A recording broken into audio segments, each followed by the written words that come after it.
বিখ্যাত কথা সাহিত্যিক রাজেন্দর সিং বেদি এই লজ্জাবতী সাথে তুলনা করে ঠিক দেশভাগের দাঙ্গার সময় একটি গল্প রচনা করেন।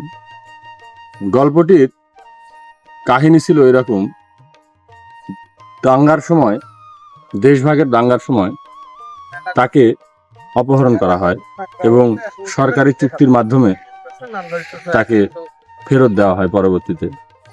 তবে তার স্বামী সুন্দরলাল তাকে বিভিন্নভাবে খারাপ ব্যবহার করত এবং সামাজিকভাবে তাকে হেয় প্রতিপন্ন করত। তো লেখক এভাবে বোঝাতে চেয়েছে যে একটি নারীর সংবেদনশীল সামাজিক সমস্যা কিভাবে বিভিন্ন ভাবে তাকে লজ্জার মধ্যে ফেলে দিত। এই গল্পটি কেন্দ্র করেছে ঠিক লজ্জাবতীর সাথে। এই হচ্ছে লজ্জাবতী গাছ, যা সাহিত্যের সেই লাজুর সাথে তুলনা করা হয়েছে। এটি একটি অত্যন্ত সংবেদনশীল গুল্ম জাতীয় উদ্ভিদ। স্পর্শ করার সাথে সাথেই এর পাতাগুলো গুটিয়ে নুয়ে পড়ে, যা এর এক অদ্ভুত আত্মরক্ষার কৌশল।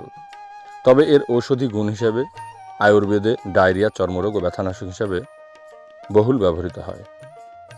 লজ্জাবতী গাছ সাধারণত আর্দ্র অঞ্চলে জন্মে এবং এর ডালপালা ছোট বাঁকা কাঁটা থাকে। এর ফুলগুলো ছোট গোলাপি রঙের হয়। কেউ গাছটিতে স্পর্শ করলেই পাতা নুয়ে পড়ে। পাতার বোঁটা থেকে খনিজ পদার্থ ও পানি বের হয়ে যায়, যা শাখাগুলো তৎক্ষণাৎ চুপসে বা নেতিয়ে পড়ে।